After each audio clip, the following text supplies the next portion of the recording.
Thousands and thousands of people, and that feeling of such loss, having lost someone who was so important and something, Harvey stood for something more than just him.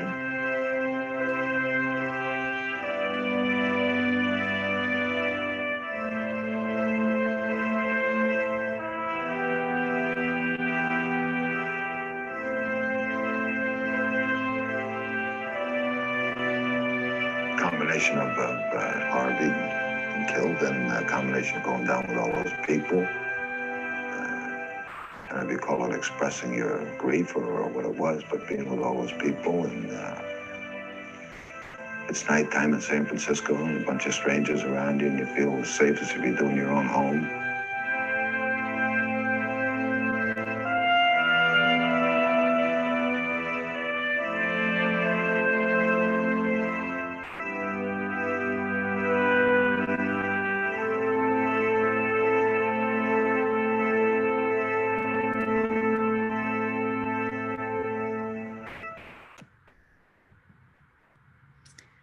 At his trial, Dan White pled diminished capacity due to the fact that he had eaten a lot of sugar-heavy foods prior to the killings, which came to be referred to as the Twinkie defense. He received 2 convictions for voluntary manslaughter from a jury whose selection process successfully excluded gays and minorities from serving. The announcement of the verdict was followed by several nights of violent demonstrations at City Hall, dubbed White Nights. Dan White served 5 years in a Southern California prison, then returned to the Bay Area against the explicit wishes of the leadership of the city of San Francisco. His marriage ended, and he committed suicide 2 years after his release from prison. More than 40 years after his death, Harvey's memory is very much alive among the LGBT community, especially in San Francisco, where he is revered for his role in advancing gay civil rights. Here is a sampling of enduring witnesses to his memory. On the 40th anniversary of the assassinations, San Francisco renamed Terminal 1 at San Francisco International Airport, the Harvey Milk Terminal, mounting a large permanent exhibition in the terminal about his life and work as a gay activist. The US Navy announced in 2016 that it would name a ship after Harvey Milk. What a remarkable turnabout, since until 2011, being openly gay was grounds for a dishonorable discharge from the military. Harvey Milk High School in New York City is a public high school founded in 1985. It is a sanctuary school offering safety and shelter for teenagers who have been bullied or otherwise mistreated because of their sexual orientation or gender identity. Harvey received the Presidential Medal of Freedom in 2009. President Obama said of that year's recipients, "They share one overarching trait. Each has been an agent of change. Each saw an imperfect world and set about improving it, often overcoming great obstacles along the way." Let us allow Harvey the last word about improving an imperfect world. He delivered on many occasions what came to be known as his hope speech. Here is one version of that speech. Somewhere in Des Moines or San Antonio, there's a young gay person who all of a sudden realizes that she or he is gay, knows that if the parents find out, they'll be tossed out of the house. The classmates would taunt the child, and the Anita Bryans and John Briggs are doing their bit on TV, and that child had several options: staying in a closet, suicide, and then one day that child might open a paper and it says homosexual elected in San Francisco, and there are 2 new options. The option is to go to California,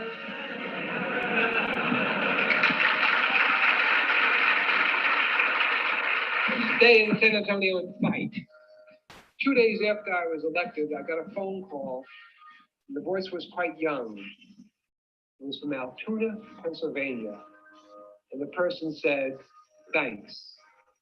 And you've got to let gay people, so that that young child and the thousands upon thousands like that child know that there's hope for a better world. There's hope for a better tomorrow. Without hope, not only gays, but those blacks, the Asians, the disabled, the seniors, the us's, without hope, the us's give up. I know that you cannot live on hope alone, but without it, life is not worth living. And you've got to give them hope. Thank you very much.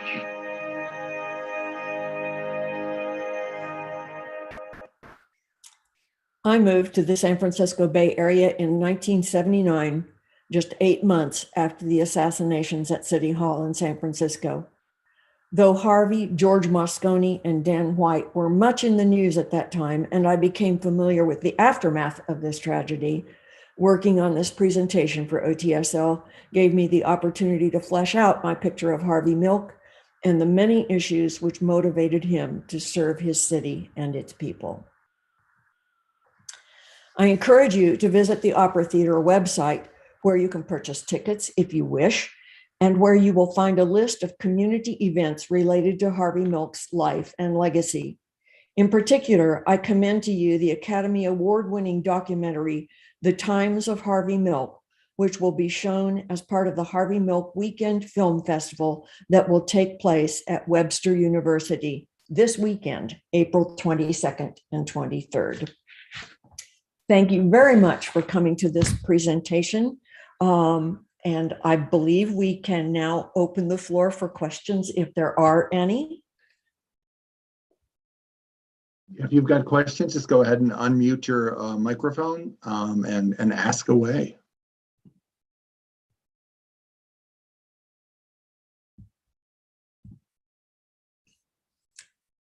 Now, you had said before we began, when you and I were just getting set up, that you thought this was a good opera for someone who hadn't seen a lot of operas before to come to. Could you elaborate on that a little bit? Well, I do think that that's true. This opera is musically quite different from that of much of the core opera repertoire. It's chaotic when it needs to be chaotic. It's a riff on a march when it's a parade. It has a lot of really almost jazz qualities to it. So I think that musically it's almost crossover. And when I gave this talk at Kirkwood Library, there were a couple of young women attending who asked during the Q&A, what's the difference between an opera and a musical? Why is this an opera and Les Mis or Hamilton is considered to be a musical? Well, maybe there's not that much difference at the point at which those genres kind of converge.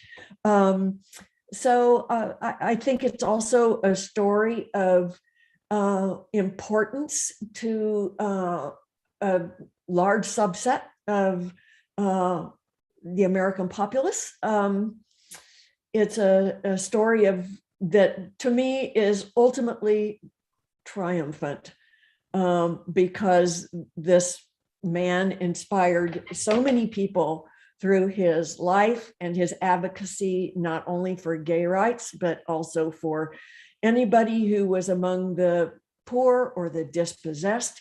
He, one of the things he did in San Francisco was urged the publishing of voter materials in Chinese, so that the very large Chinese community in Chinatown, San Francisco would know what they were voting on and could be educated voters. So he was not a one issue kind of a guy. So anyway, that's kind of, does that answer the question, do you think? Yeah, I mean, it's super interesting to me to hear that. What can you tell us about the people who are, the cast and the crew for Opera Theater of St. Louis's production?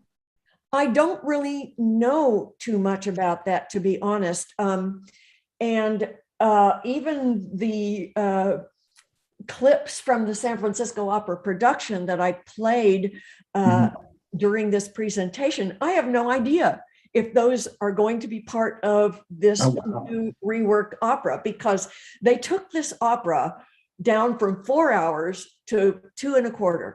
So half the opera is gone.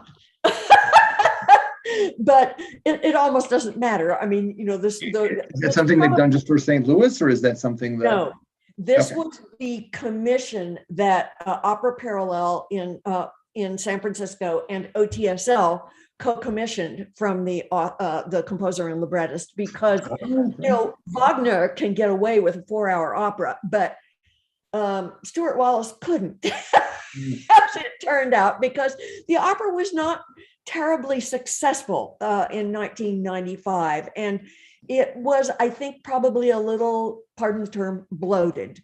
And so they've cut a lot of stuff from it that maybe wasn't as necessary in telling the story. I'm expecting it to be a much tighter show than it was 25 years ago when it premiered. Okay. So is that something, has it been playing elsewhere in the shortened version, or is it, you mentioned that the Opera Theater of St. Louis commissioned? Well, Opera Theater will, as it turns out, be the premiere of the shortened. Wow. Okay. So this is another big sort of coup for. Yes. Opera It Theater. was supposed to have been Opera Parallel that gave the first productions, but then COVID came along and their season got canceled when Harvey was supposed to have been presented. So they have not yet remounted their production. So this one in June will be the first. Wow. Well, I had no idea. Yeah, it's very cool. Do any of our participants, Judy or Wayne or Colleen, if you've got any questions, please feel free to chime in. We've got some time left. Are you going to go see this one? Am I? Yeah. Oh, yes, of course. Yeah. Okay. Yeah, I certainly am. And another question that came up at another library in town was about the style, which is related to, is this a musical or is it an opera?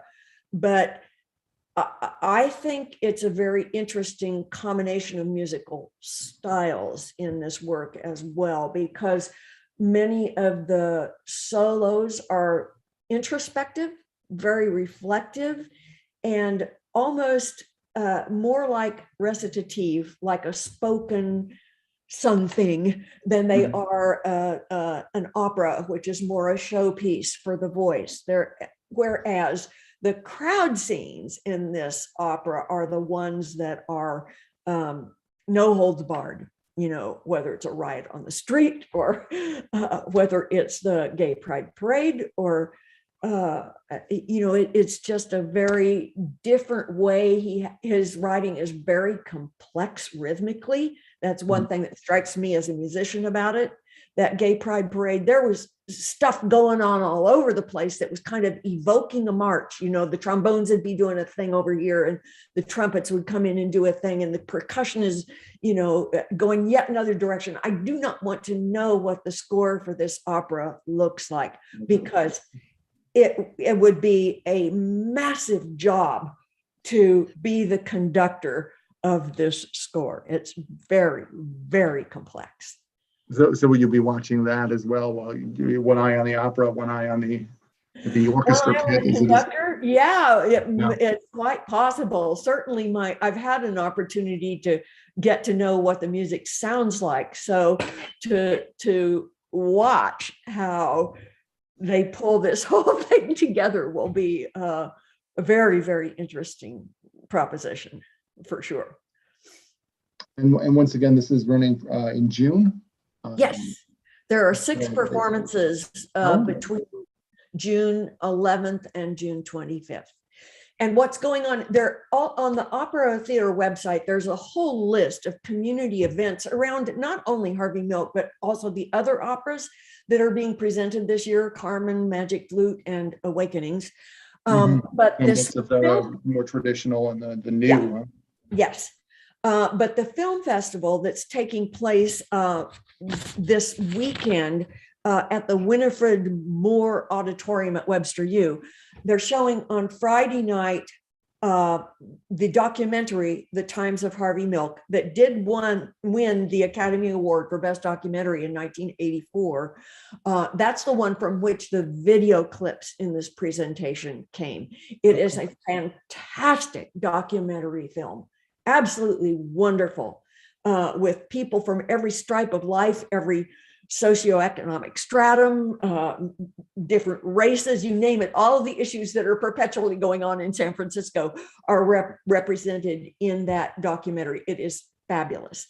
And then on Saturday night, they are showing the recent movie called simply Milk, for which Sean Penn played the title role. And that one I have not seen. So I'm going on Saturday night to see that Sean Penn take on Harvey Milk. I've also heard good things about that one. Great. So this is a lot to look forward to from Opera Theater of St. Louis this season. And can you talk a little bit more about how this season is I guess a return to the way things were, versus the last 2 years for Opera Theater? Right, because of course the 2020 season was scuttled entirely. And Opera Theater got very creative, as did many arts organizations. What can we do now that people can't get together? And you saw the St. Louis Art Museum start to send a daily object of art around to an email subscription saying, hey, this is in our collection. Here's the deal with it. And I still get those emails every day from SLAM, and it's brought some things to my attention I didn't know were there. Likewise, Opera Theater has done many initiatives along this line.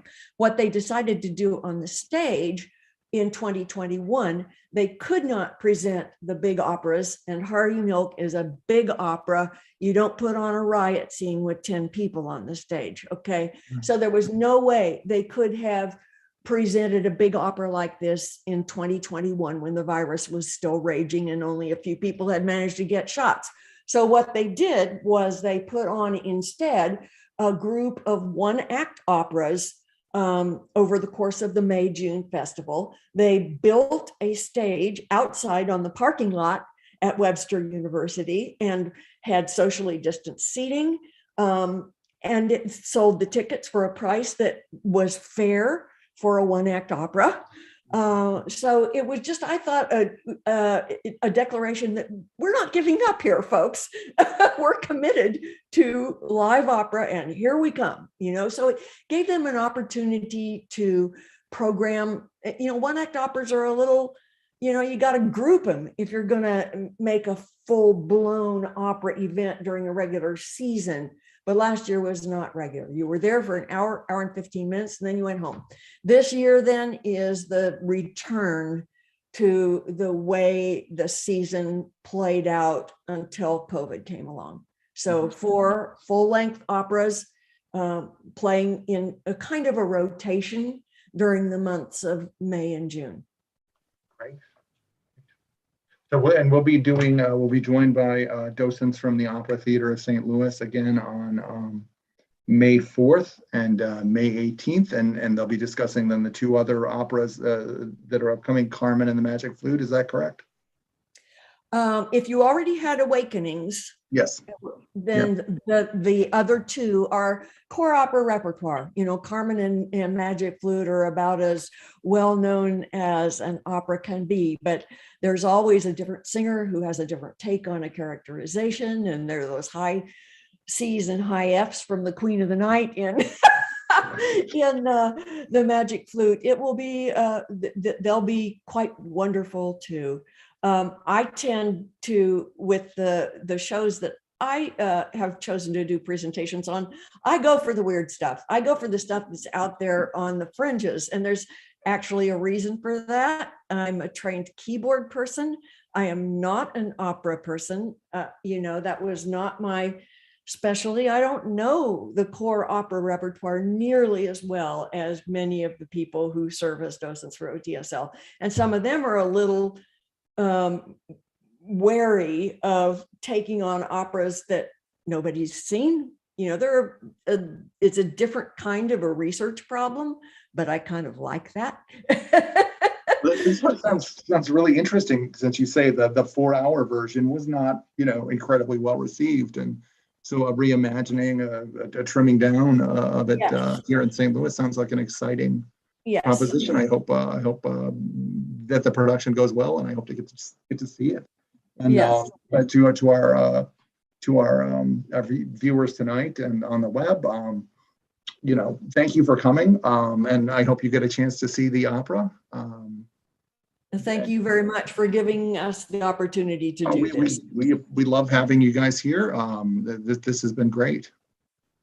Thank you. Bye-bye now. Yeah, exactly. Thank you so much, Gwen. We appreciate it. You're very welcome.